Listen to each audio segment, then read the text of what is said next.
Today on the Continue Creating show, I have special guest, Iamsight. Iamsight is a music producer, YouTube content creator. He runs a Facebook group. He has his own business. And I'm really excited to have him on the show today. And if you're new here, my name is Matthew Stratton. Welcome to the Continue Creating show. This is the #1 show to help you continue to create in whatever you're doing. And in this episode, we got a special guest, Iamsight, music producer, YouTube content creator. Let's get into it. What's up, everybody? Welcome to the show today. Welcome to the Continue Creating show. My name is Matthew. Today we got special guest, Iamsight. Welcome, Iamsight, to the show today. Good to have you on. Hey, glad to be here, man. Thanks for inviting me, Matt. Appreciate you, bro. Cool. Yeah. So if you guys don't know, Iamsight has a YouTube channel. He has his own website. He has his own business going on. He does a bunch of stuff, clothing. He runs Facebook groups. All right. And I'm really happy to have him on the show. And let's get this thing going. So I just want to ask, usually the first thing I ask is, how did you get your name? Iamsight. It's interesting. I'm from New Jersey, and back in the 90s when, hip hop culture was very, very big on they call them attributes. And they were basically, we had these guys in the neighborhood called 5%ers. And they were basically they would kind of pick out these really enlightened names, so everyone in my neighborhood had a cool, enlightened name. And it kind of just, it described you, as a person, or, your attributes as a person. And I was having a conversation with one of the older guys one time, and they were just like, I like you, little man. You got a lot of insight. And then they started calling me Insight. And then it kind of got awkward because people were like, Insight, calling me down the block. And then it just turned into Sight for short. So it's cool. It's like a name I kind of grew into. Awesome. That's a cool story. So when was the first time that you started making music? Well, what got you into making music? I would say I was the guy when I was young, in the 90s when I was coming up. It was still excuse me, the hip hop culture was still very young, and it was still kind of like grassroots. So when you got new music, you walked around with a boombox. I was the kid that always had the boombox and the dual tape deck. People would ask me for dubs of the latest, tape. And that was a big part of the culture. If you couldn't afford the newest album, you would just kind of, dub the tape for your friend. You would kind of swap tapes and stuff like that. So that was a big thing. I started priding myself on having the newest albums, or, singles were big back then. So guys would drop instrumentals and stuff on the B-sides, of the tapes. So eventually I just started making mixtapes with a bunch of instrumentals on them. And, we would just sit around in the park and freestyle to all these beats that I had on tape. So eventually, just curiosity, I would say that was probably between the time I was 12 to maybe 15. And around then I started getting curious, how these guys were putting these beats together, because I just kind of fell in love with the bed, the sound bed of these hip hop classics that were coming out. So, everyone in my neighborhood was rapping, including me. So it was kind of, somebody had to provide the beats. So I started looking into it when I was about 16 and doing my research. And back then it was all magazines. So I'm looking in the back of the Source magazine, I'm looking at Sam Ash, stuff. And I'm some of the guys in my neighborhood, the older guys had the drum samplers, not the samplers per se, but they were just pre-sampled drums, the Boss units and stuff. They just had stock kits. You couldn't add anything to them. And then other guys had standalone samplers the Akai S950 or things like that. So when I saw the MPCs for the first time, when I saw that guys had ones that were combined all together, I just kind of fell in love with it. I found I think they dropped the MPC 2000 in 97. And when it came out, it was kind of groundbreaking because before that, it was the 3000 came out in 92, and it was a $5,000 piece. So when the 2000 came out, it was only $1,500 or something like that. And even though that was a lot of money still, in 97, it was a lot more attainable. So I was just like, all right, I got to find a way to get this thing. So, I kind of fell in love with the equipment, and I got to shout out my mom because she actually bought it for me. My mom's a hustler too. Yeah. And when I tell people that, they think like my mom had all this money. And I'm like, nah, it was a rough time. Like we really didn't have a whole lot of money, but my mom was a hustler, man. Like she found a way to like get us in a house. There was like this affordable housing program, single mother, like, she was just working, making, $30K a year. It wasn't even like, 3 kids trying to make it happen, but she found this way to get a rebate on this house. Like she bought a house, like a townhouse, and I don't know how she worked it out, man, but it was like some kind of rebate during the Clinton years. And she got this big tax return back. And at the time I was getting in a lot of trouble with my friends. And it was a little wild in the streets back then in Jersey. And, I promised her, I was like, look, you help me get this MPC. I'll just stay in the house. I won't even go out and hang with my friends anymore. And she trusted me. She was like, all right, I'll take this income tax check, more money than she probably ever had before. And I think I was able to talk the guy down to like 1,300. And yeah, man, I got like a open box unit from the store, and he took like the expansion card out. Like he really stripped it down, like took all the RAM out. There was like two megs of RAM in there. Wow. And yeah, so I got the really, really stripped down unit, but I was 17. So I was 17 with an MPC, and it was like the talk of the town. Everybody's like, yo, Sack got an MPC. All the old heads are like, yo, why don't you come over, young boy? Like, so first of all, shout out to moms for being resourceful. That's great. Oh, That's man. awesome story, man. Yeah, bro, she's superwoman. And then, did it work? Did you stay inside? Did it keep you out of trouble? Yeah, bro. I'm a man of my word, even at 17. So I really locked in.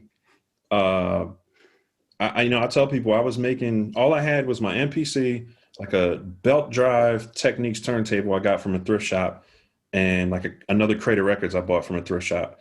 And that's all I had for 3 years. It was just an MPC, 2 megs of RAM, and a turntable. And I just locked in, and I made probably 4 or 5 beats a day for almost 3 years.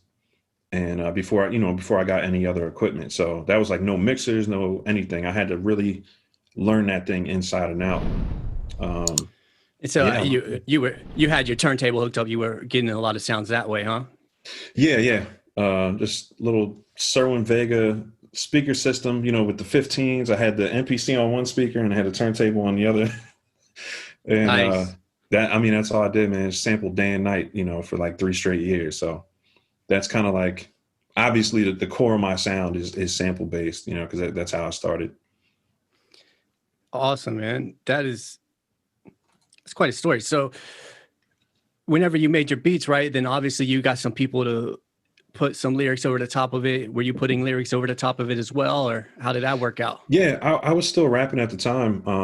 I was rapping all the way until 2002, about 2004. So I think I was rapping for probably about 7 years after I got it. And yeah, I was making beats for everybody, bro. The whole neighborhood, the whole town. We had a couple like releases, back then it was like street teams and everything were big. So we're like putting up posters on telephone poles, the whole neighborhood's flooded with our posters. Like it was crazy, man. We had like a whole little street team in my neighborhood. And yeah, it was busy. Like I was active as an artist and as a producer, and I just made a ton of connections, just based off that alone. Yeah, it was like a kind of a different time because it wasn't like you had teams, like you said, you had street teams, right? It wasn't like like now it's like people just putting their stuff all over every Facebook group or this and that, and trying to get their stuff heard that way. But back in the day, like you probably had to make tapes, CDs. Right. You had to get stuff manufactured. We had to go to disc makers, and that was before like disc duplicators were like affordable. So everybody's going to disc makers, or they're looking for the cheapest way to get your stuff like duplicated. And I found like Miami always had the hookups like on everything. Like printing, disc manufacturing, apparel, everything. Like, and Miami still is the plug for that kind of stuff. Like Florida has a ton of like companies that do that kind of stuff. But yeah, man, I was on my mom's AOL, looking for hookups on who could, produce the CDs and stuff. So yeah, it was a different time, man. You needed to have the physical goods. Yeah, I remember that time myself because, well, at that time I used to play in bands myself. So we would play shows. We go out to the record stores, play a show, or go to the bar or whatever, play a show. Right. And we would, print out the CDs, go to Kinko's, like print, everything, print that out, make posters. Like the posters to promote the show was all, you go to Kinko's, make a bunch of copies, put them over. Yeah, man, you got to hustle it, bro. And so you get your budget together, and then like if you're lucky, all the people you went to school with would, come out to the show and like, buy merch or something. You know what I mean? Like, well, I think back then I don't think we had that much merch. It was just the CDs, but it was pretty lucrative though. If you were really out there hustling, you could turn a couple dollars and kind of grow your operation. So that's it was definitely a different era, man. Like it wasn't like you could just drop something on the internet and everyone knows what it is. Mm-hmm. Yep. And in word of mouth, it's huge. Yeah. So clearly I don't think I've seen the MPC 2000 on your YouTube channel. For you guys who don't know or new to Iamsight, he does have a YouTube channel and he does a lot of music production tutorials and showing you different things. He goes into a lot of detail about it. And I've been seeing a lot of the new MPCs, like the MPC Touch, and then recently like the MPC Live, and then the MPC Beat software. Mm-hmm. So at what point in time did you kind of transition from the MPC 2000 to like the newer MPCs? Yeah, I mean, it's kind of it's kind of a pretty long story. I think when at some point, I started upgrading my gear. I got like a Korg Triton, and you know how it is. You start building out your hardware, right? And excuse me. At one point, I mean, I had just built out so much equipment. I think I had like, I would say by 2009, I probably had about 30K worth of gear. I moved on from the MPC 2000. I tried out the Roland MV 8000 when that came out in 2003 or 2004. And I fell in love with it. It was like, the capabilities were just, I was tired of using zip disk. I was tired of using floppies. And it had all this onboard stuff like synthesizers and, like a mastering toolkit and all this stuff. So I kind of fell in love with that unit and I rocked out with that for about 6 years. And around 2010, I started getting more into being like a label owner. So I had a couple partners. We built a studio, like a commercial studio. And I started getting to the visuals at that point, like photography, graphic design, web design. I always dabbled in it a little bit because we needed album covers for, the group I was in. And then, when I started signing people, they needed all this visual stuff. So I kind of started leaning into that more. And then my equipment was collecting dust. And then around 2010, 2011, I started having kind of like falling outs with my business partners and stuff, and just a whole bunch of like financial issues. And it was just kind of like compounding all at once. So the only thing that survived the financial issues that came, I was going through a divorce at the time. So it was a lot, man. Like between 2010 and 2011 was like everything kind of got turned upside down.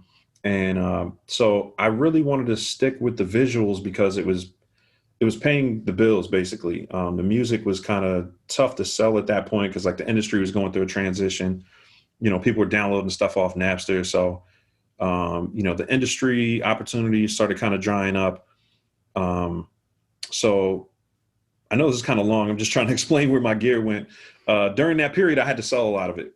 So I would say between like 2011 and 2013, I sold almost all my gear, my MV, my MPCs, my keyboards, everything. And I just tried to go in the box for the little bit that I was still making beats. I was mainly focused on the visual. So I took all that money and I bought cameras and lighting gear and, audio stuff, you know what I mean? So, and then I moved to Atlanta in 2013. So kind of got like a fresh start. So all that gear I had, I had to just sell it out little by little and kind of restart my whole thing. And then, I took a break from production for about 5 years, maybe 4 years. It was like 2013 to the end of 2016. And I was, just focusing on the visuals at that point. And then basically 2016, I saw the MPC studio and it was like $200. Somebody was selling it for on eBay. And I was like, let me see what this is about. Let me see if it gives me the same feel. And it did. It felt like the 2000, even though it was technically a controller, it still gave me a lot of that feel. And I still had Reason. So I still kind of had like a virtual rack mount system, Yeah, for sure. Yeah. So it was like, it kind of felt like my old studio, my old hardware studio, but just a lot smaller footprint. And I didn't have to lug around a bunch of stuff. So, I kind of fell in love with the new stuff. Now, at that time, were you able to use like the MPC software with Reason at the same time? Did you have to use like Rewire, or like, was there a way to like integrate the two at the time? Just curious. Yeah, it was called Rewire VST, and it was a VST that allowed Reason to talk to the MPC software, and it was very like similar to the workflow I had hardware wise, so it was pretty cool. I mean, it worked really well, and then I could kind of just solo each sound that I used in Reason and then bounce it into the MPC software. So at the end of the day, I ended up with stems just like I would if I, multi-tracked it out on like a board. So yeah, it was cool. The Rewire VST worked a lot. I was actually just using that up until Reason 11. They got rid of Rewire, which is very strange to me, but they got rid of Rewire completely, and now it's just the VST with the Reason rack. So it's kind of similar, but it's like one instance on every track now. So it's I don't know. I'm still getting used to it. Yeah. I saw that they had the VST that came out, but I didn't realize they got rid of Rewire altogether. That is kind of odd that they would do that. Yeah, it was like their thing. You know what I mean? Like they invented Rewire and then they got rid of it. So it's a little bit weird, but yeah, I mean, it still works. I kind of miss the old workflow though. I did like the way the MPC software integrated with it, and unfortunately I can't get like they use Rewire up until Reason 10, and I can't go back and get Reason 10. So yeah, it's an awkward position to be in. Right. So let's kind of shift gears a little bit. Let's talk about your YouTube channel, because that's how I figured out, who you were. I seen a video. I think at the time you maybe had like 8 or 9 videos. You've been pumping out a lot of videos recently, but you were using the MPC Touch, and you had this beat. It sounded wild and great. It was like actually really cool the way you broke it down. You broke everything down. And how you had everything on the screen. Like you could see everything you were doing. That was really cool. Can you talk about like what inspires you to create a YouTube channel? Well, actually I moved down to Georgia, and I was raised in New Jersey. I was there for about 28 years. So what I would do a lot back home was when other producers would be in the lab with me, I would kind of show them what I'm doing. And, we would just have these producer discussions, with just like, I had like 3 close friends who were producers. So we would just meet up on Friday sometimes and just, get a 6-pack and just like make beats and drink beer. So it was like kind of like a ritual before I left New Jersey. And then when I moved down to Georgia, it's kind of remote, like where, my family lives. We're in like Savannah area, but it's still, it's not like the same like Atlanta where, it's like a booming music hub where you can connect with, other producers very easily. So I kind of miss that feeling, that camaraderie, hanging out, making beats. And it was kind of like a way for me to get that feeling back, I had when I was hanging out with my friends, and a way for me to kind of show them what I was up to. So I just started, recording the screen using OBS, and just trying to recapture that feeling, and people started resonating with it. I didn't have the time to commit to it when I first started. I think I started about 3 years ago, and I would do like 5 videos or 4 videos, and then, life would happen. I get caught up in my business and stuff like that. And I would kind of go offline for like 6 or 8 months. And then when I finally got some time to get back into it, I dropped like another 5 or 6 videos. And then I started noticing the subscriber count was going up. So at one point, I had been away for almost a year, and I noticed I had about 1,500 subscribers, and I started feeling guilty because I'm like, people are like actually paying attention to this stuff I'm putting out and giving me great comments and feedback.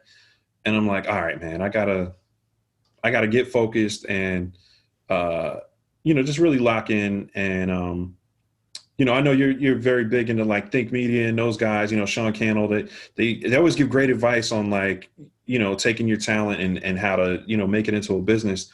So I started paying more attention to, their videos and their content and their kind of philosophy, and just started applying it to my channel, and just got consistent, and that was probably about 6 months ago, when I started getting more consistent and just really making a commitment to put out a video every week, at least one. And since then, I think I put out probably maybe about 20 to 24 videos, something like that, since I got more consistent. And it's just been, the feedback has been phenomenal, man. It's really a blessing. It's really changed my business. It's changed my day-to-day activities. It's really in a good way. It's just allowed me to really get more into the production side, do less client work on my branding business, and just really focus on my own brand, and apply those things that I was doing for other people for so many years, actually apply them to myself and my own products and my own ideas. And it's been blossoming since then. That's really great. I like that you mentioned getting consistent and how that's helping you grow, because that's something I've noticed with my YouTube channel. If I stay consistent, right, it just keeps something happens. Like, yeah, I don't know, if people, they just want to keep coming back, or like something happens where, I don't know, it just seems to grow better, or there's more engagement or something like that. Yeah. So like one video a week, that's great. Now we talked about like you making beats, we talked about your YouTube channel, and you keep mentioning, your business. So what, if you mind talking about your business just briefly, what's your business definitely about? Well, what I did when I moved down to Atlanta in 2013, I was already kind of like fully into the video production and photography scene. I was getting booked for like magazine covers and stuff, shooting magazine covers with different celebrities. Atlanta is like a lot of up and coming entertainers and things like that. So I was just like booming out there, like running around the streets, doing photo shoots, doing music videos, really growing my skill set and my reputation as a more of a branding professional. And, so that was like a transition from being like a record label owner into being more of a brand development, committed brand development, because it's what I was doing with my artists prior. But doing that as a career was pretty cool, because, I got to meet so many people. It was an unlock to kind of get behind doors that everybody can't get behind, So I ended up being friends with like a lot of the top DJs and, entertainers in the city. And it just kind of gave me like a lot of access. So I got to meet a ton of people, do a ton of networking. Everything started growing, like my social media and everything. And so that was the core of my business from 2013 until this year. I still take on clients, but it's a lot less since I started the YouTube channel, because I was able to kind of turn that formula that I would use for clients. I was able to, use that on myself and kind of focus on that more. But yeah, my business is basically visual branding, and, it's photography, graphic design, web design, logos. We just basically put the whole package together for people. So when I was doing it for artists, we would, start with a photo shoot. We would do their logo, and then we would start doing social media graphics for them. And then, once they started building fans, the fans needed somewhere to go. So we would build a website, which is kind of like their online store. And it just turned into a process. And I had this kind of like a playbook I would send out to clients. And when I would send it out to them, sometimes I would just do it for informational purposes, kind of let them know what steps to do in a row. They would end up committing for the whole the whole playbook. So I ended up with these clients with huge projects where it was like I was working with them for like 3 to 6 months just building out this whole thing. So yeah, it got pretty busy. It was too much work for me to do by myself. Right. So you sounds like you have like a little team maybe in your business, or at least had at one point. Well, I mean, it was really one man army. I mean, I started. Really? Yeah, it was. That's where a lot of these grades came from, man. Oh, wow. A lot of 2 hour sleep nights when I was in Atlanta. So that's when I developed my coffee. I don't want to say it's an addiction, but I wasn't drinking coffee until I moved to Atlanta, and it was like, okay, I got 3 hours of sleep last night. Let me have some coffee. So yeah, I was doing a lot by myself, and admittedly, it's probably something that has held me back in a way because I really should have built the team out. It's just hard to find people to trust, when it comes to business. They say like good help is hard to find, and it's true. You end up. I mean, there's just a lot of kind of pitfalls that can come from trusting other people with projects, but it's something that I really should have kind of committed to more, and that's what I'm doing with my business now. I'm finding more freelancers to work with, where I can kind of outsource certain stuff that takes up too much time. So I think it's cool that I know how to do all these things, but I'm starting to enjoy the process of hiring other people to do it. Yeah. Yeah, that makes sense. But it's also good, I think, because now you know how to do it. Now you know Yeah. how much time it takes, what to expect. Like, Mhm. certain elements of what it actually takes to do it. Right. And you have more, I think you probably have more of a vision of what you want. So it's easier for Right. you to communicate with whoever you're hiring. Like, this is what I want. It's probably easier for Exactly. them to apply, Hmm. because communication is very important, when Definitely. talk about all this stuff, right? Yeah. And so, you said you've been shifting your business a little bit. So what are you shifting it to?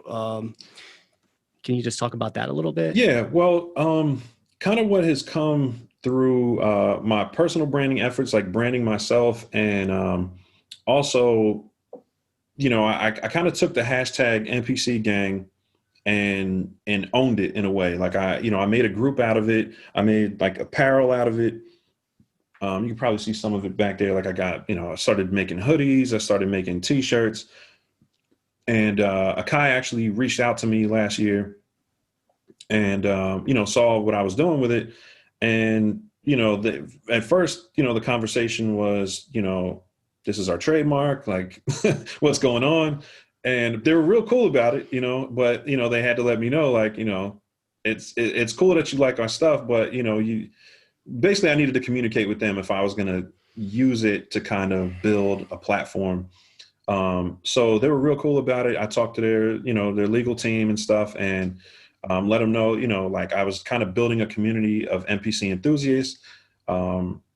It's something that, as I told you the story before, it's one of those machines that has like a sentimental value to me because it changed my life. I probably would have been in the streets getting in trouble if I didn't have that distraction of making music so much when I was younger. So, I kind of explained that to them, and, they were like, all right, well, we like what you're doing. Just keep it on the up and up, basically, keep it positive. And that's, it's really what I've tried to do with the whole MPC Gang thing, is make it a real positive, make it real, like a reinforcing type of community, where, you encourage people who are just getting started, the tips and tricks and things that I was already doing really integrated with that whole theme well. And I really just used the group as a way to kind of just build a cool hangout that I would want to go to every day. So, and it's been building. It's kind of like a snowball effect. I started the Facebook group last year. I think we started with about 90 members, and it's up to about 4,200 members a year later. So that kind of, I guess you can say, curating of MPC type content and keeping the community as positive as I can, has really just, it's led to like a really, really great group of guys just joining and contributing. And now it's like this thriving group, you know, where people are like sharing their beats and they're sharing, you know, their tips and tricks and secrets. And it's not like this whole competitive thing that I was getting from a lot of the other groups. So I love it, man. It's like, it's pretty much, I don't want to say it's taken over my life, but it kind of has. All my free time is spent like MPC Gang stuff and then, you know, the YouTube channel, and they kind of go hand in hand right now. So trying to branch into other things, you know, as well, like, you know, more branding content. Like a lot of people are asking about that stuff too, and I want to share that information. But I'm just trying to find a way to do it where it makes sense with my core audience right now. Okay, yeah. And this really, I'm glad that you shared that about Akai contacting you, because it seems like it's okay, right? It's a good thing. Yeah. Overall, it's a good thing, right? And it goes to the point of communication as well. If Right. you communicate, Yeah, man. You know, and I think initially I didn't expect it. When I first started making the hats, I just wanted to like go to Atlanta and look cool for the weekend, you know? So I didn't expect to sell them, but people started asking for them, and it kind of took off. So I appreciate the fact that they reached out to communicate, and they were just, you know, really cool about it. And now we have this like working relationship where, you know, they see I'm doing what I'm doing, and it's an asset to the community. And, you know, also, you know, we just have this kind of line of communication where now like we have this group where we can kind of like vent our frustrations with certain things like bug fixes and stuff like that. And they're able to kind of get feedback and input from the community to help, you know, better the product, which, you know, I think they were doing already anyway. But I think it kind of just provides them another area where they can see where they can improve these machines that we all, you know, love. So it's a really cool relationship. I'm happy that it went that way, and it didn't turn into like a shutdown type of thing. Cause I'm not gonna front, man. I love my NPCs, man. I have more than one now. It's like I'm getting a collection. Yeah, man, I hear you. I really dig the MPC as well. My first MPC was the MPC 1000. And at the time I didn't use it I did sample some stuff in it, but I was more sampling. Like I had a Casio keyboard, right? And I would sample sounds from that and then manipulate them and make songs. And then, I would take drums here and there from different places. But it was mostly like I looked at it as like a tracker. I don't know if you know what trackers are. Like it was a tracker called Fast Tracker. It was just like, I think a new company came out with a new standalone tracker now, which is just lanes, right? You have your different tracks and you just put the samples in the lanes, and then you would put what note, like how much you want that. Like if you have a lane here, this is kick drums, for example. So you put a kick drum, where you wanted them. And then the timeline goes like this. Oh, it's vertical. Yeah, it's vertical, right? Okay. And then so that's kind of how I because I came from that world, the tracker world, to the MPC, and I was like, oh, this is how you do it. But then I didn't understand like a lot of stuff with sampling and stuff. I was just like making music because I didn't have a band anymore. I had to figure out a way to make music, right? I had to get that drummer. Yeah, exactly. And then, so my first MPC was MPC 1000. So I really enjoyed making music with that thing and connecting MIDI up to like my Korg MPC or my Korg, what was it, MS 2000. Okay, yeah. I had the MS 2000. I love that thing. I kind of wish I still had it, but yeah, now the newer MPCs, like this thing right here does a lot. This is the MPC Live. Oh yeah, it's amazing what they do now. It's amazing what they do, and for $200 more than what I paid for the 1000 at the time. Right. It does a lot. And then you're paying for the MPC 2000, $1,300 or $1,500. And like, I mean, 2 gigs of RAM, not gigs, 2 megs of RAM. Right? And you're popping floppy disks in that thing. So it's like, I tell people all the time, like, this is like dream come true. It's not even, you couldn't even imagine in 97 that an MPC would record 8 tracks of audio. Like we had to buy like this big bulky Tascam 8-track recorder. It like took up almost all your desk. Or, we would get like the 4-track tape recorders where it's like, You know what I mean? It was like, Oh yeah. they were so bulky, and you know, you had to save your tapes, and you had to hope you didn't put them near a speaker and ruin them. Yeah. It was so insane what we had to do to record like 4 tracks of audio, and now these things are like battery powered, can record 8 tracks on the go. Like, Yeah. how many gigs of RAM? It's 2 gigs of RAM, but still, it's like 2 gigs. I mean, there's like maybe 900 gig like megs of usable RAM. right. But it's like the MPC 2000 maxed out was like 32 megs. Right. Yeah, exactly. I don't even think like The 1000 you had to pay for the 32. upgrade to get 128 megs. Oh man, it started at like 32. Yeah, and like so 32 was even like generous for where I was coming from. It's like two megs and 32 maxed out. So I mean, it's unbelievable. It's like those times, you know, when you're a kid and you see like, you know, Star Trek, and they're like talking into a button on, you know what I mean? It's like, and now everybody has cell phones, you know what I mean? It's like, it's crazy. So I sound like such a boomer, but just the technology, how far it's come, you know, in the last 20 years. I started producing in 97. So it's about 23 years is just phenomenal. Like it's unbelievable the stuff we can do with this stuff now. So and maybe that's why I love it so much. You know what I mean? It's like, you know, it's like watching a dream like come true and evolve, just watching the evolution of the whole thing. Cause right. I remember when the MPC Studio came out as well, and I got it. I really didn't vibe with it too well because I was using Ableton Live at the time. I was like, well, Ableton Live could do so much more. Right. And honestly, I didn't like those little flat knobs. I can't even turn this freaking thing. So I ended up selling it. But then when the MPC Live came out, and I was like, wait, you could do 8 audio tracks, like standalone? Because like you were saying, I used to have the Tascam 4-track. Right? And you used to have to bounce tracks. Right. Like, right? To put your you put 4 of them on there, and you like bounce it to the master track if it had that. Or you had to leave one track open and then bounce those 3 to 1. Yeah, exactly. And then you had 3 more tracks. Right. So it's like night and day, bro. It's like it's unbelievable what it's capable of doing now. And I know like you're a musician, like, you know, you're like jamming out on the guitar and stuff. So I know for you, it's like the audio tracks are just unbelievable. You know what I mean? Like I can't imagine needing more than 8 audio tracks for just like putting a basic, you know, putting like your song idea together until you get it into your DAW or, you know, whatever you're mixing on. So yeah, exactly. You really don't. You know, you need a little preamp to hook up to it, you know, spend $100 on a mic pre or whatever. Right. But yeah, man, it's like if we had a live in 97, we would have done a whole album on it. Like, yeah, exactly. And we would have been, you know, like I used to make album, like I did kind of venture on to making sounds on turntables into a computer. I mean, I wouldn't call myself a DJ, but I would, because I was into just crazy experimental stuff, like punk and crazy hip hop. Like we had like our hip hop. If you want to, I don't know what to call it.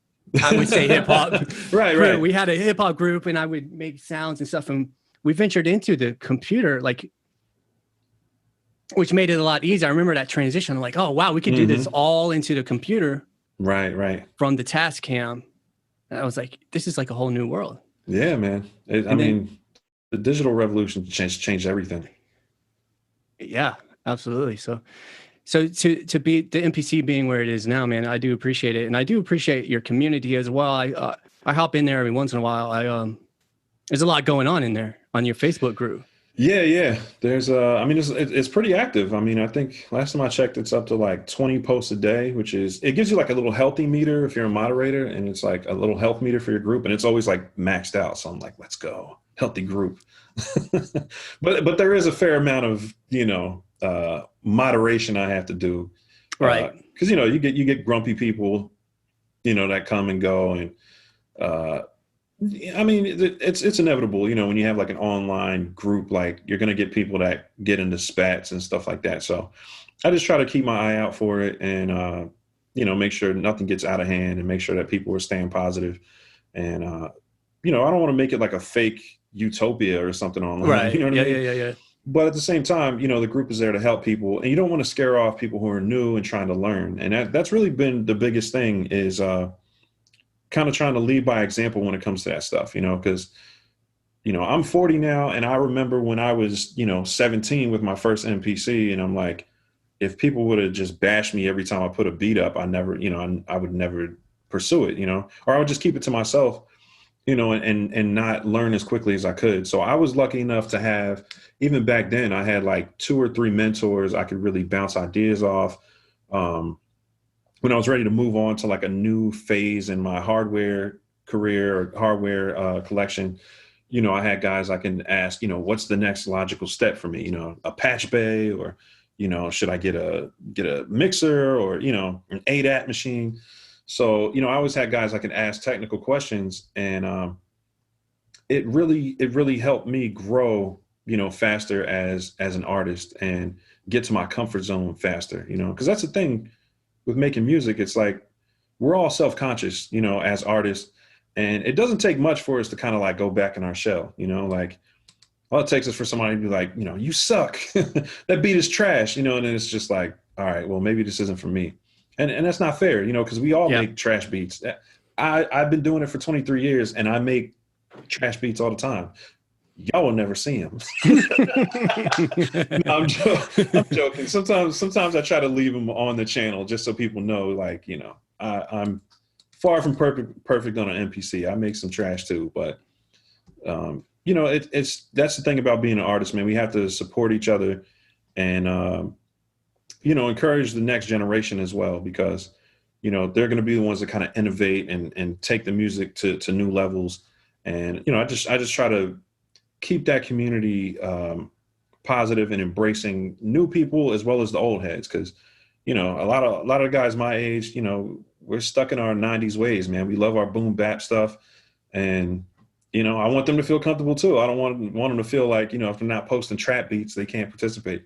So I like that it's balanced like that. We've got guys from different parts of the world and the country. Yes, absolutely. And the MPC, it's not like, oh, you have the MPC, so you have to make this kind of music. Right. You can make anything. That's why I love your channel, bro. Because it's like, you're like, you pull out the guitar and you're laying down riffs, and I'm like, oh, this is so dope. You know what I mean? It's like people use it in just different ways, and I think that's the history of the MPC. Like, I don't think Roger Lynn was expecting hip hop guys to like, chop up old James Brown breaks and stuff. Like, it evolved from the turntable breaks into, sampling breaks and putting them into these machines. So when he first was doing it, I remember watching the interview, and he didn't know it was going to take that direction.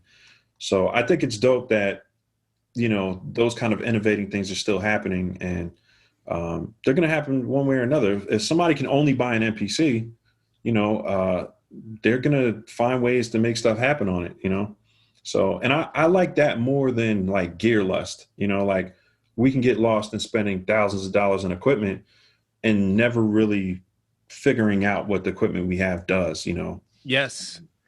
So I try to encourage that. Yes. That experimentation. Yo, I appreciate that. And that's, so, I mean, I got some, like this thing, I don't even know how to use. I mean, I could barely use this thing, right? Mm-hmm. But I mean, I like it. I throw Was it 404? 404, the SP404A or whatever. Gotcha. But I always wanted a SP, like back in the day, like when I first learned about sampling, because some of the people I was watching, like they threw their turntables through the SP and added effects when they were bringing it into the MPC. And I was like, oh, that's a really cool idea. Yeah. And the sonic character is just different, like the way drums hit coming out of the SP is way different than the MPC. And it seems subtle until you hear somebody else doing it. And it's like, wow, okay. Right. My drums don't sound like that. And then the MPC does so much. I'm still exploring it every day, man, every week, man. I'm still in there exploring it. And then, that's like you were saying, like you can get gear less. Like I bought this, like I didn't really need it. Right. The SP, but the MPC, I'm going so deep into it, and I have a course out on the MPC, and it's like a 7-hour course. I'm busting it down and I'm breaking and I'm showing like, this is what this does. This is what this does. And this is what this does, because I think a lot of people, they get it and they try to use it for a few weeks and they're like, well, this thing sucks, but it's like, well, it doesn't really suck. It's just, you have to learn how to use it. Yeah. Like really learn how to use it. Right. And you have to wrap your head around the system, like how it works. And, I mean, like I said before, if we had that in 97, bro, like we wouldn't have anything else. We would make, it's got synthesizers on it. Are you kidding me? And an 8-track Right. recorder, like literally would need nothing else. And I mean, we've made songs on less than 8 tracks. So I mean, it's definitely super capable. And plus the fact that you could just bounce everything out and export it and put it in a DAW anyway. But yeah, it's pretty phenomenal, what just one piece is capable of. And especially now, I mean, they packed it with so many features. So it's kind of one of those things where on my channel, I try to show how many things you can do with it. And there are other DAWs that are definitely more convenient for certain things, like can do certain things faster. And there is something to be said for saving time, when you're making music. You definitely don't want to spend all day, trying to tweak a hi-hat, there's something to be said for being productive and getting work done. Oh yeah, absolutely. But for the most part, I mean, if you get to learn these units like front and back, I mean, there isn't much you can't do. Like people, like I've been teased into kind of like messing around with Ableton, and my thing has always been, I'm not against it, but I've always asked people like, okay, what can you do in Ableton that I can't do? And they'll be like, I can do this and this and that. And then I'll send them a video of me doing that on the MPC. And they're like, okay, well, what about this? So I haven't found, anything I don't want to say anything. I haven't found anything that I can't either come up with a workaround for or do relatively quickly in the MPC. Yeah. Yeah, it's super capable. It's just like you're saying, you got to learn the workflow because it's different than like a traditional DAW at this point. Right. Like a lot of the DAWs that are out there are digital audio workstations that are out right now. Yeah. Kind of follow the same format. Like you have a track and everything's in that track. Like you can't swap programs in your track on the traditional, but you can do that on the MPC, right? So you can have one program in 8 different tracks on the MPC. Right. So like one drum kit stretched across 8 tracks, for example. Mm-hmm. Definitely. So yeah. So I mean, and even sound design, right? Like I'm about to start getting more heavy into sound designing, and people are like, "Oh yeah, you need to get Studio One," and I'm like, I don't think Studio One can stack drums and flatten them with one button. Oh yeah. It's no knock on other systems. It's just I know the capabilities of like the program edit in here, how to use the filters. I mean, it can get pretty deep, So I'm fluent with it. I'm just going to work with what I'm fast at. So we'll see. Yeah, I've been wanting to do the same thing with sound design and stuff, and I'm like thinking about my options, and I'm like, it does make sense. A ton. Yeah, I have a ton of options, but I'm like, well, as far as sampling, I can, well, maybe I don't like the preamps or whatever in the MPC standalone. I could put any audio interface into the software. Right. And get the same sound as any other software because of the audio interface.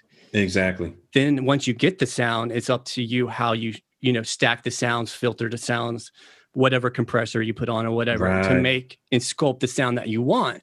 Right. And if you know how to use something inside and out, there's not a lot, like you were saying, there's not a lot you can't do on the MPC.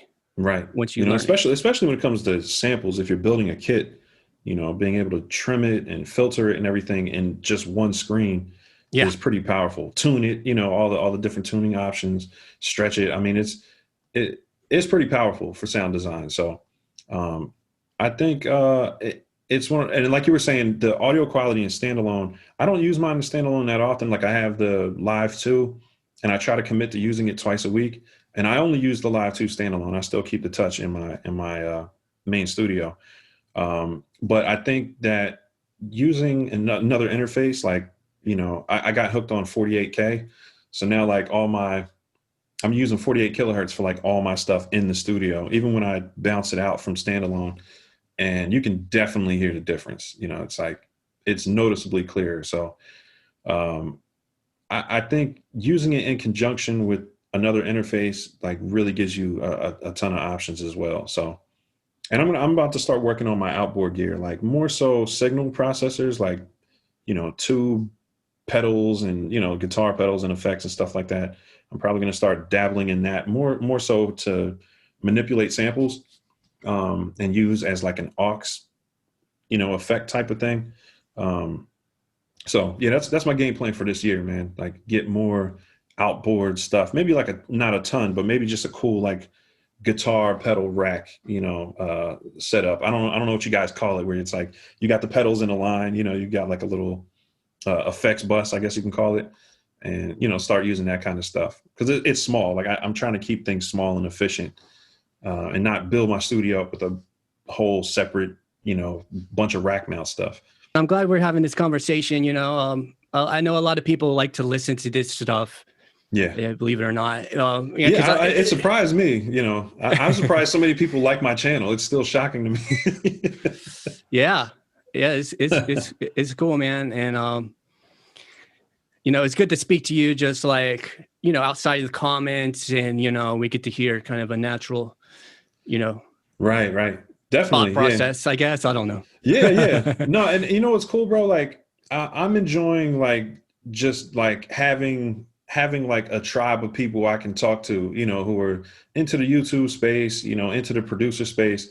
And I think that's kind of the coolest thing about everything that I've committed to with the channel and everything. It's led to like these cool relationships, where it's like, we get to talk gear, we get to talk, just kind of like the, the grind with the YouTube stuff. I mean, that's its own set of challenges and skill sets, and I like the fact that it's kind of like it's a whole new group of people that I normally wouldn't have run into, and especially where I'm at now, I'm so secluded, out in like Savannah area. It's like nowhere near anyone I grew up with, nowhere near the people that I was networking with in Atlanta, and it's like it's cool that I can, or we can, all have these conversations and just be creative and do what we love doing and build a community around it. Like that kind of, that's the part that's kind of shocking, like coming from the music industry where it was, 15, 20 years ago to now where we're all these independent creators just doing what we love to do and people are supporting us doing it, and that's pretty awesome. That's something I really couldn't have imagined. It really, like I said, I felt guilty that I had 1,500 subs and like, I wasn't really trying, like with the YouTube channel, I wasn't putting forth a consistent effort. It was just kind of me just like putting my thoughts out there, and it was turning into this group of supporters. And I felt obligated at that point, if someone's going to support you and give you positive feedback, and then also people telling you that you're helping them is a big motivator, Oh, huge for me as well. Yeah. It's like, awesome. I tell people it's like that, that gets me out of bed in the morning. Like it really gets me excited to get up. It's like, okay, I've never been thanked as much as I have for anything in my life as I have for starting my YouTube channel. Like I probably get like 4 or 5 thanks a day. People are like, thanks for starting this group. Thanks for sharing this information. It's really, I don't want to say it's addictive. It's just different. It kind of motivating. Yeah, man. It's super motivating, especially in a climate, in this country that can be so negative, and it can be so dividing and divisive. It's really cool that we can unite with these common interests and just focus on, the things that we enjoy together, in our commonalities. And I guess that's what art has always done, but it's really cool to kind of be part of that force and not the ones that are, outside fighting. Yeah, man. The YouTube channel definitely for me and obviously for you, like you were saying, is definitely a great positive tool. I don't know. It's a bunch of things, but it is a tool, and it's like bringing people together. Like you said, it's bringing common interest into one place. And like you're saying, like it doesn't like gender, race, where you're at, dude. I get people like from all over the world. Yeah, man. Right. I mean, even on this show, like I've had, Ficus Beats is in Germany. Yeah. We got, Marlo Diggs, our MPC head. He's in Portugal. Right. My Dead Friends is in Pittsburgh. and wherever you may be located. Yeah, I'm in Georgia and Savannah, and like Savannah. I just sent hats out to Turkey. Yeah. It's like, wow, like I've sent stuff out, like, guys supporting with the apparel, like everywhere, man. Like you said, Germany, uh, I mean, all over the country, from the West Coast to the East Coast. But then also, I'm trying to think of some of the other countries like Turkey, Hungary, uh, Great Britain, obviously, or well, London was a couple, and then, man, it's pretty much all over Europe. A couple to Japan. It's amazing, bro. It's amazing the type of reach that these platforms have, and the kind of connections you make with it. Absolutely, man. And I think it's really cool that you have in addition to the YouTube, you have the Facebook group that is moderated, right? Yeah. I have MPC Live standalone group that's not really too moderated. It's a lot of work, man. Man. It's just like, I don't even, it's like, cause like you were saying, there's could be some comments and things that are just like, what are you, what's wrong with people? Like, this guy's brand new and you're like trying to smash him because he's asking. What kind of idiot doesn't know how to use a compressor? It's like, what, bro? Like, what are we talking about? Exactly. Goodness gracious. Like even today, I had somebody in the MPC Live standalone group asking how to get like he bought a used MPC Live on eBay, and there was like a broken cable in it, and he was asking like, what's the best way to get the cable out, because it was just like a piece of metal stuck in the input or the output or whatever. Right. And people were bashing him for that. And I'm like, oh goodness gracious. You can't. It gets pretty harsh out there, man. And sometimes I'm the bad guy, because I have to kick the bully out of the group. And I don't like taking sides, man. But when it comes to, it's interesting. I was telling a homeboy of mine, like, I try to run my group like a nightclub, right? Like when I was in Atlanta, I had a couple friends that had, nightclubs and lounges and stuff, and I would like assistant manage and help them run it, and just as like a side gig. And it's like those skills really work with the Facebook group, because it's like, if somebody's causing trouble, you get the bouncers and you get them out of there. If they're like harassing people, or, they drank too much and they're talking tough to people, sometimes you just got to kick them out. And sometimes they'll come back and say, I'm sorry, can I come back? And then, that's cool. And sometimes they curse you out and, they're a mortal enemy now. But, when it's like, when you kind of create these platforms and these forums, man, it's like, you have to be responsible. You don't have to, but I chose to just be more responsible for the content that's going on in there. And it does take up a lot of my time. So I have gotten some help. Shout out to my man, Warren. My man, Warren, he's a moderator in there now, and he helps with kind of like keeping things cool and, adding some helpful content in there. So, but I think I'm going to have to get some more moderators, man, because it does eat up a lot of time, bro. I probably spend at least a solid hour and a half per day moderating that group. So it does eat up some productivity. Luckily it's like I can do it like in between other stuff, but it's definitely a commitment, when you have that type of platform and you want to keep it positive, and the more people join, the more challenging it is. It's like when it was 200 people, I barely had to do anything, but 4,200 people, it's like every day I'm kicking spammers out, I'm kicking trolls out, so it's work, man. I totally understand. Yeah, and that's thanks for that. Like that's just in general for the whole MPC community, audio community. Like it's a great service, Yeah, and I get a lot of thanks for it, man, and it makes it worth it, and support. A lot of the guys in the group are the ones picking up the gear and just being supportive in a lot of different ways. So it pays off, not just financially. It pays off in, like you said, the motivating factor of helping people. But then it's, also as a business, it's allowed me to kind of transition my business into this field more, where I can focus more on my brand and the things that I use to monetize my brand.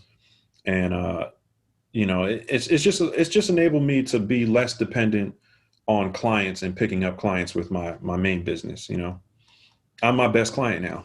You know, Cy Sperling, Hair Club for Men. I don't know if you remember that one. He said, "I'm not just a president; I'm also a client." You know, it shows. Yeah, you're bringing back the memories. Oh, yo, it's such a boomer joke, bro. Oh my god, it was like a dad joke. Like my wife is probably like, "What is this guy talking about?" Oh man, I forgot all about that, man. Oh, that's all good. You make beats. You got a YouTube channel. You make, you know, like you're talking about the MPC Gang gear stuff. You moderate your Facebook group. Anything else you got going on that's like that you want to talk about? I think I'm gonna get more into sound design because you know I feel like I do have a distinct sound with my production and the kind of things that I lean towards, and there are a lot of great a lot of great sound designers making kits and stuff now too. But I have gotten a lot of requests like, oh, you know, you should make a kit that does this, that does that. So I dabbled a little bit in it. I did like a preset pack for the MPCs using the tube synth. I did like a tube synth 808 preset pack, and that's been really successful. I think people picked it up like at least 100 times. So it's just like a little $5 kit that I did, and it's on my website. You know, a lot of people like it. I'm actually going to be revamping that and doing like a version 2.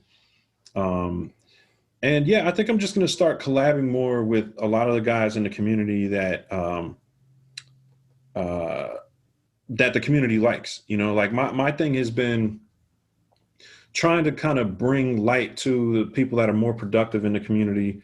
I'd love to do like how you're doing with this platform, you know, just kind of interviewing people that are, you know, making a difference and, you know, adding to the community.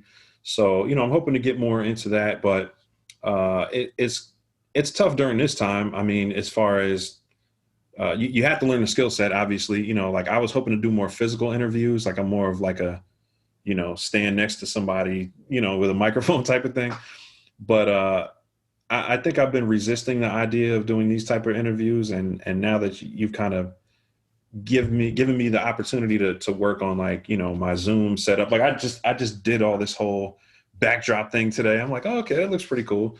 So, you know, just developing like a little set in the house where I can, different from the one that I do my YouTube videos, and you know, start taking advantage of that, and that's the game plan. You know, kind of branch out into more content and giving people more to consider when it comes to their music career. You know, because the gear is cool, but if you want to take your career to the next level, whether it's like getting placements or whether it's, you know, selling stuff on Spotify, I mean, getting more streams on Spotify, that all takes branding. So I'm hoping where I'm at now kind of gives me a little bit of credibility as far as on the branding side, where people who don't know me can kind of see like, okay, he has taken the steps and he has reached a certain level of success with his own brand.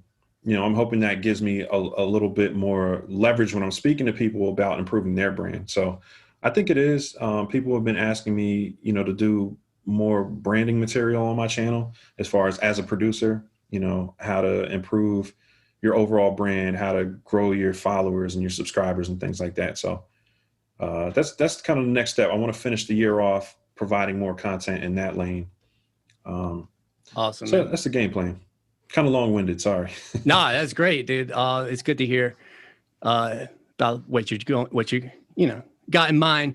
Now, I do have one question for you. This show is called the Continue Creating Show. I like to try to inspire people to keep going because, you know, a lot of people, they might not see any opportunity or any, you know, might not see the point of doing music or anything anymore. Right. So I have a question for you. So if somebody is just starting out in music production or wants to start in music production, what is the number one tip that you could give them? I would say just dive in, you know, find a piece of gear like I did. You know, I researched a little bit, you know, when I was young, but I knew at some point I just picked something that I wanted. And the MPC 2000 in 1997 by far was probably not the best choice for starting out.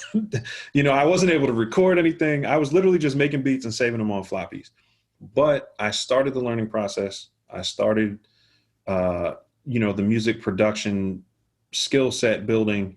And it did teach me a lot of fundamentals, learning that piece of gear, that I was able to learn other pieces of gear a lot easier. So I would say just dive in, pick a piece of equipment. They're all super capable now. And just learn it, just learn it as much as you can.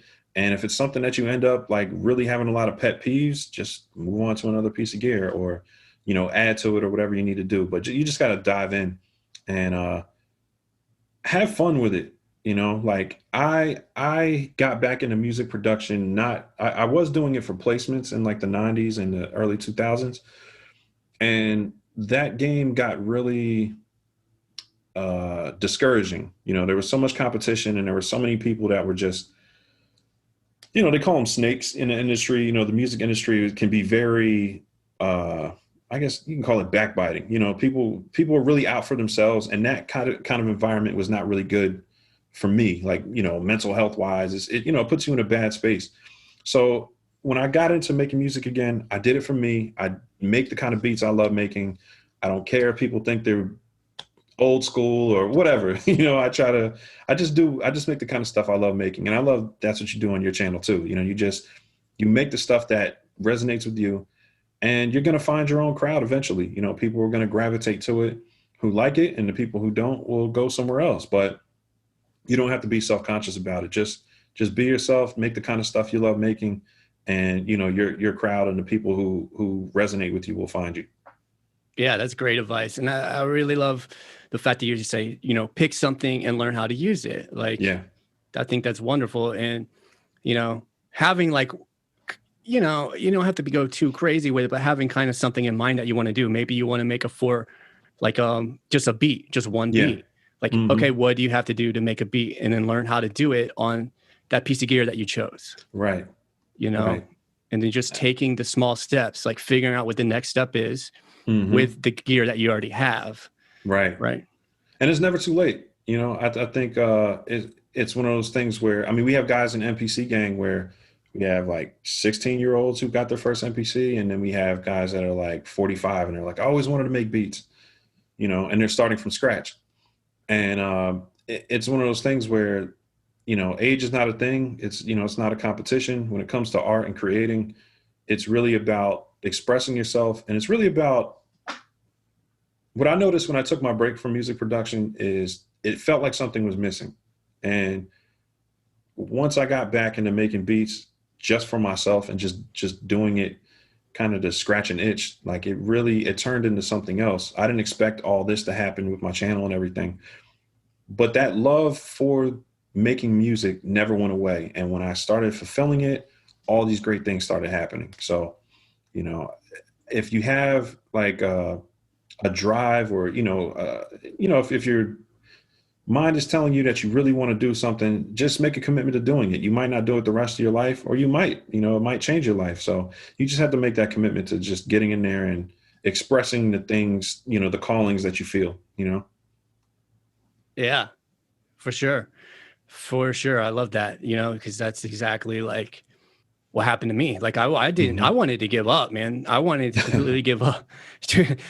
Cause I graduated, right? My band broke up. I think I was trying to get in different bands, and then like sometimes you just can't find people to play with. So I wanted to give up. Right. And then I was like, well, I have to go to college, right? I was just graduating high school. I got to go to college. I went to college, and I did have like a scholarship as well. It was like 75% of my tuition. I was like, let's go to college. Right. Flunked out.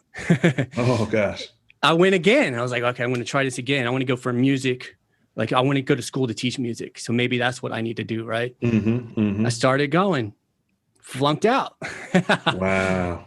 And then I got a job, doing security overnight. I was falling asleep overnight. Like, oh man, I can't, but it was paying the bills. Right. But then it was like, eventually it was like, I just couldn't do it anymore. So I had to find a different income source, right? But then I was staying with my mom, and I was like, man, I can't go to college. I can't keep a job. I can't find a band to be. I just wanted to give up. And then eventually mom was like, listen, you can't give up. Music, your passion, shout out to moms again. Yes. And I was like, super women. Right. Super women. And I was like, going to keep doing it. So I kept doing it. I did go into college, and I have a job that pays for my bills, right? But now I'm able to do this. I didn't give up, right? I still kept that vision, because even when I went to college, I was like, I'm still going to make music. Right. Regardless if I make money from it or if I don't, it's like something you have to do. It's your drive. It's like something you want to do. Like you were saying, if it's something you want to do, just do it. And in today's, economy, there's so many ways to monetize what you love doing, not in a sense of you have to make it your full-time income, but monetize it. There's ways you can monetize it where it at least supports it, like it's not like before where, you're kicking out thousands of dollars for something that never turns a profit. Now there's so many people that, support in different ways. And it's just kind of how the internet has, evolved now, where it's like, you watch a stream of somebody playing video games or making beats and you tip them, that part was never available before. So it's cool now that there's so many ways to get support as a creative person. And you might, it might not be out the gate. It might be like further along in your journey, but it's just the fact that that's always an option now. And you don't have to rely on someone finding you like a record label or a band, like bandmates. You might have more fans than everybody you were trying to play with now, so it's funny how things turn out, when you just make that commitment to doing what you love. It might not be the exact path you plot out, but it ends up being something, if you follow that passion, you'll find fulfillment in it. It's almost guaranteed. Yeah. And I love that. But about like at this point in time, like for me personally, like before I couldn't find anybody to play with. Right. At right now, if I wanted to do a collaboration with somebody next week, I'm pretty much guaranteed I can do a collaboration with somebody. Yeah. Right? You've got an audience now, right? Right. That's the leverage part, and that kind of stuff is like, you can't predict it, but it's like when it happens, it's a great feeling. It's a good feeling to have options, with me, I never really put myself out there as a personality. I was always behind the scenes as a producer. It was always, here's my artist, here's my artist, here's my artist. And now putting myself in the forefront and just committing to my goals and what I want to accomplish, it's put me in a position where, I have the opportunities that I was trying to create for all these other people. And, I like it. It's a good feeling to know that, like you said, if you want to collab with someone, you can get people on the phone now. You have a platform, and you've also made all these new connections, right? By just like, sticking to the script of what you really want to do. And, now you have people you can collab with if you want to. You can always collab with me too, man. Just let me know. We could definitely work. Actually, that last collab we did, it's going to happen now then. Yeah, yo, bro. that last collab video was so dope, man. It was like, with all the different producers on there. And that kind of stuff is like, you build these relationships, you build within the community that you're a part of. And it just, you can't put like a monetary number on it. It's a feeling. Yeah. It's just like it's a feeling that you just, it's very fulfilling to know that you can build a community of people that are, have similar mindset, and that they're out there. You're not alone as a creator. There's always someone who has similar, types of thoughts, or similar types of, we're all different. We all have our own unique kind of quirks and stuff like that as artists, but it's dope that, you can find people that have a lot of similarities with you and work with them now fairly easy. So. Yeah, absolutely. Absolutely. And now I want to do something. If you're watching this or you're listening to this, I want to leave a link like to my group, Continue Creating Music group on Facebook. If you do want to join that, it's just about groups in general.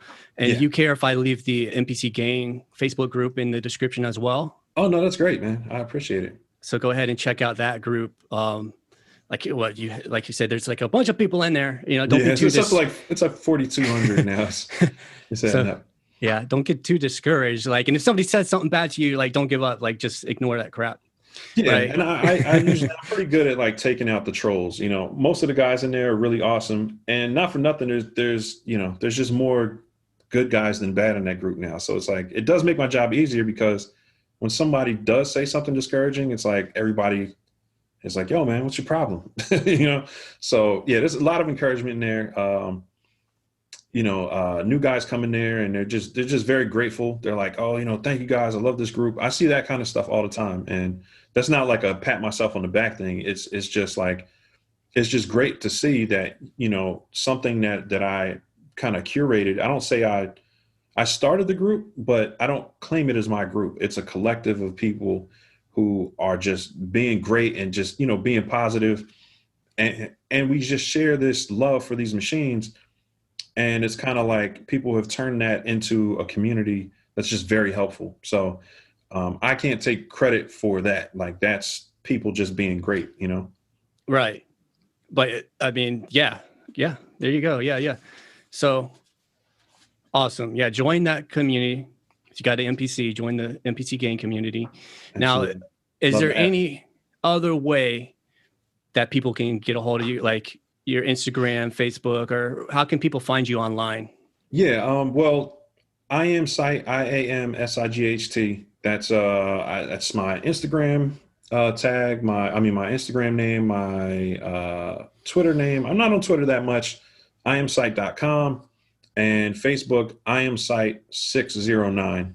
Somebody took it, so I had to use my my old area code.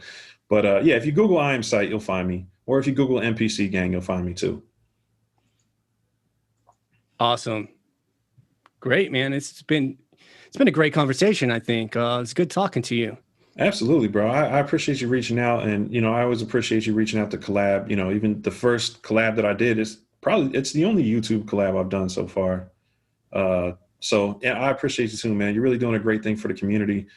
And in the group, guys shout you out all the time. I don't know if you noticed. They're like constantly tagging, like, yeah, check out Matthew Stratton's videos, you know, on the MPC one, or, you know, you have some great content, man. So it's really awesome. I look up to what you do, you know, on the channel, you know, as far as the content you put out. So keep inspiring, bro. You keep me inspired, keep a lot of guys in the community inspired. And it's just a great thing to see you, you know, see your channel flourishing and everything.